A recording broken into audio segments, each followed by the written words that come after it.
Magandang araw sa ating lahat mga boxing fans saan magpanig ng mundo. Ang bakbakan o labanan nating tatalakayin ngayon, ito po ay sa pagitan ni Ryan Garner kontra Rizy Belotti.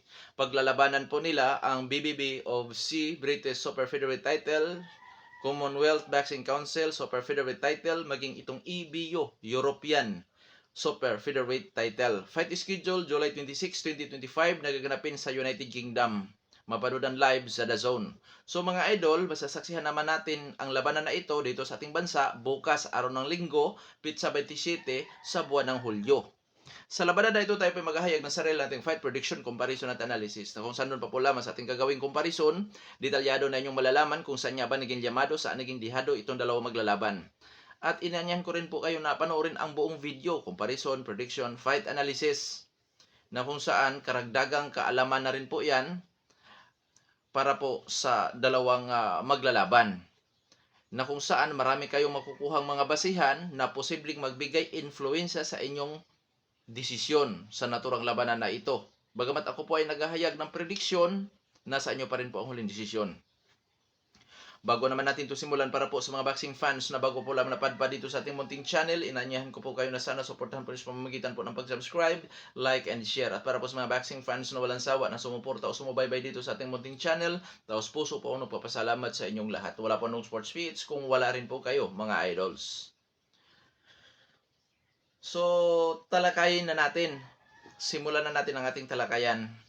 Dahil sa magkaroon tayo ng comparison, marapat lamang nating tatalakayin ang mga background dito sa magkabilang panig mula sa kanilang physical na appearance, experience o mga karanasan sa labanan, maging sa kanilang mga taglay-taglay na skills o mga galawan.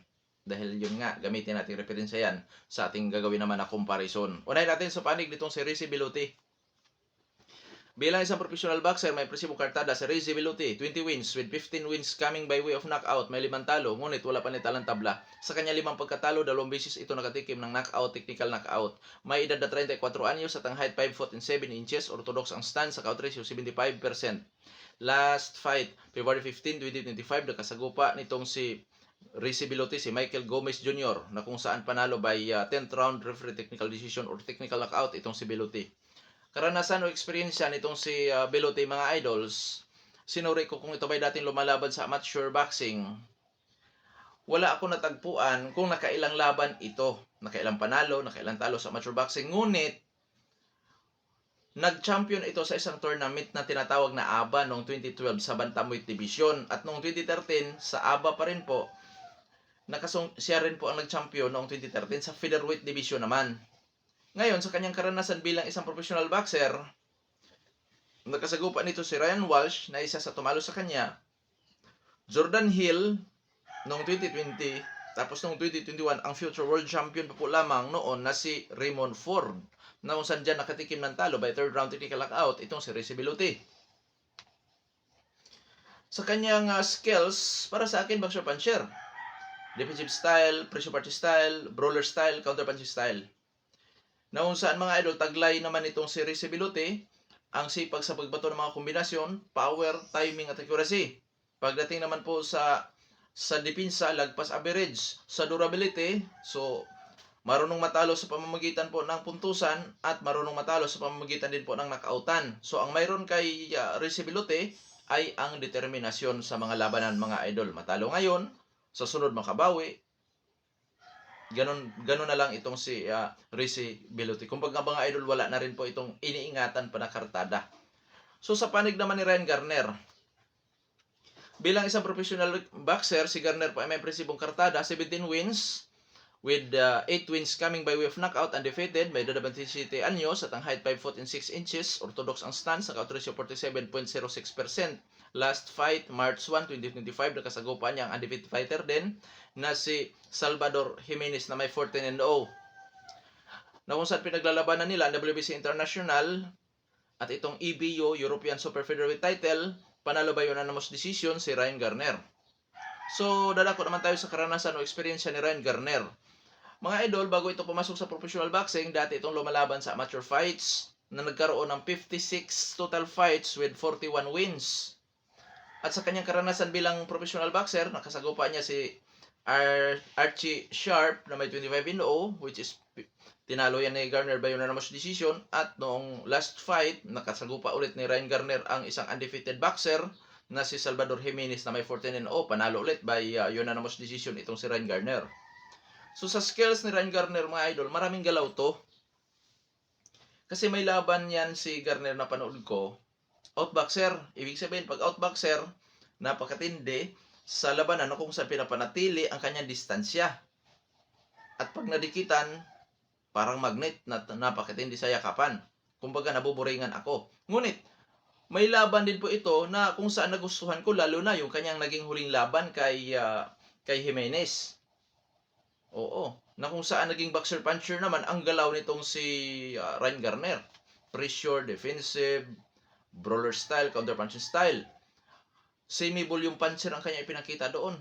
Kumbaga, matindi pagdating po sa pagbato ng mga kombinasyon. Taglay ang timing, accuracy, tapos bagamat bababa ang kanyang knockout ratio pero may diin. Bakit? Kasi nakikita kong iniinda din ang kanyang katunggali, ang kanyang mga suntok. Pagdating po sa depensa, lagpas average. Pagdating sa durability, nakikita kong nasasaktan pagka tinamaan sa budiga at iniinda rin pag tinamaan sa panga. Itong si Ryan Beltepor. Ganun pa man masasabi, itong si Ryan Garner. Ganun pa man masasabi kong may tibay ito. Kasi sa kanya 17 total fights, hindi pa natatalo at hindi ko pa rin po nakikita kung ito ba ay napabagsak. Kaya naman po, i-komento niya dyan sa ating comment section kung napabagsak ba ito. Ganun pa man, masasabi kong may tibay. Kasi kung napabagsak, tapos na natin undefeated, masasabi natin marunong lang bumagsak, marunong makabangon, marunong makabawi, ganyan. So ngayon, dadako na tayo sa ating comparison. At unahin natin sa ranking po, mga idols.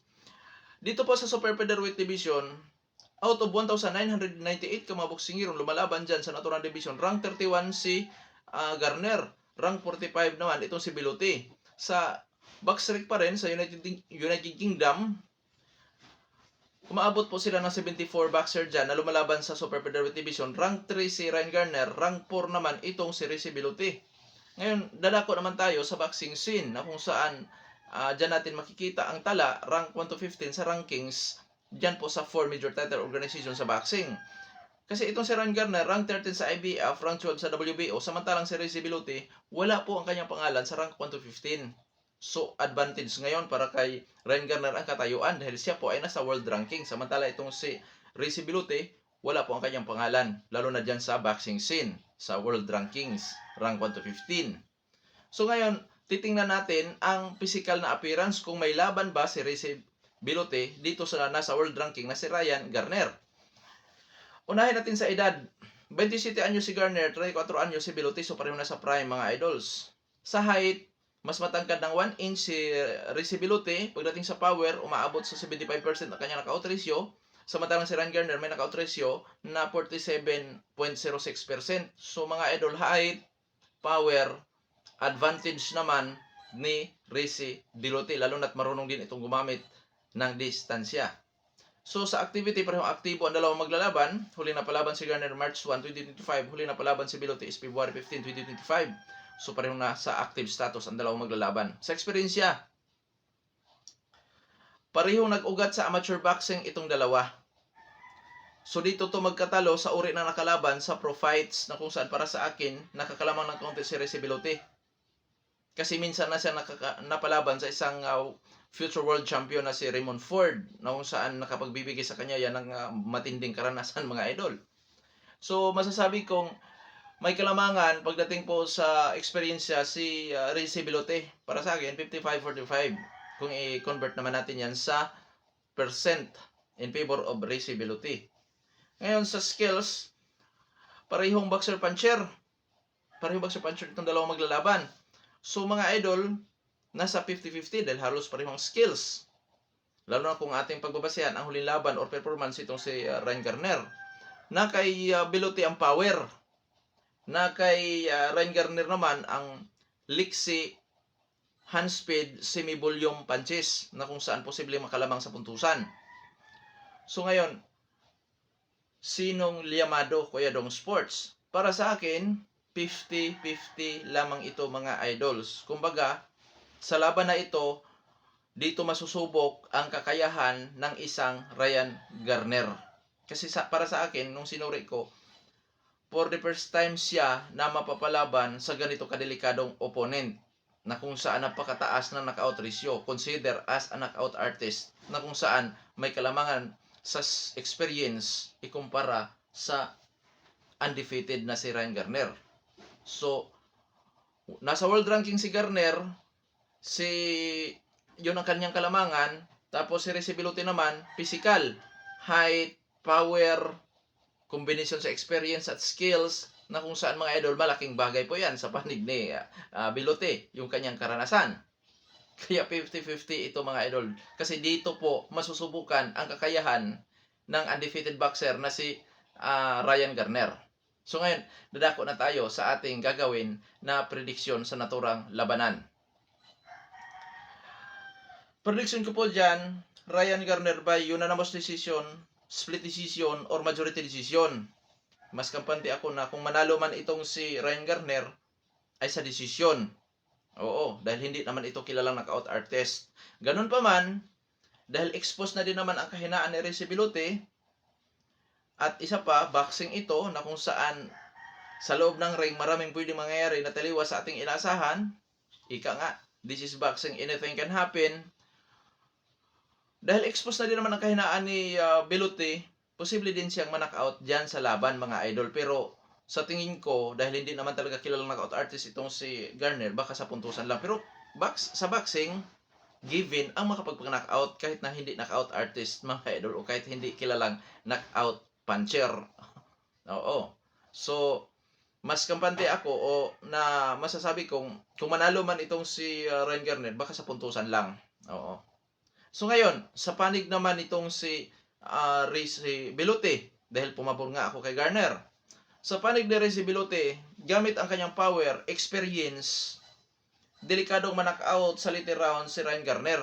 Lalo na't may pagbabago sa galaw ni Ryan Garner pagdating po sa mga later rounds, na kung saan doon lalabas o mangingibabaw itong power na taglay-taglay naman ni Belotti, na kung saan nga nanganganib na ma-knockout mula 8 rounds hanggang 12 rounds itong si Ryan Garner. Oo. At dahil sa napakataas po na knockout ratio nitong si Ricky Belotti, posible din na mangyari na sa early rounds masasaktan itong si Ryan Garner at magbago ang kanyang pananaw sa laban or yung kanyang galawan, na kung saan mga idol posibleng maging dominante si Belotti gamit ang power experience. Oo, malaking bagay kasi ang power dito mga idol, lalo na't may skills din na taglay itong si Ricky Belotti. So sa madaling salita, hindi ka taka-taka, hindi ka gulat-gulat na mananalo si Belotti dyan, knockoutan o puntusan. Oo, pero nanganganib talaga sa knockout itong si Garner sa later rounds. Yun ang pinaka-pananaw ko sa labanan na yan mga idol. So hindi ka taka-taka na mananalo si Belotti, knockoutan o puntusan dito sa naturang labanan. O mga idol, parang matulad lang ito mga idol sa laban ni Matias at ni Puelo, na technical fighter si Puelo, pressure fighter brawler naman si Matias, na kung saan noong natikman ni Puelo ang lakas ni Matias, medyo nagkaroon ng respeto si Puelo mga idol. Oo, na kung saan dinomina ni Matias ang buong laban. So, di malayo na magkaganyan din ang takbo ng laban na to. Kasi nga, for the first time na matitikman ngayon ni Ryan Garner ang ganito kadelikado, ganito ka-power puncher na tulad ni Ricky Belotti. Kaya nga mga idol, sa ating comparison na ginagawa, ay 50-50 lamang ito. Ibig sabihin, sa labanan na ito, di kataka-taka na mananalo itong si Belotti. At syempre, dahil sa pinili ko si Garner, di na rin kagulat-gulat yan na mananalo. Oo, sa labanan or mapanatili ang kanyang pagka-undefeated. Oo. Kaya abangan natin dahil matinding pagsubok ito para sa undefeated na si Ryan Garner ang mapapalaban sa ganito kadikalibreng boksingero sa kanyang buong karera sa boxing po, mga idols. Hanggang dito na lamang ito po Andong Sports PH. God bless po sa ating lahat.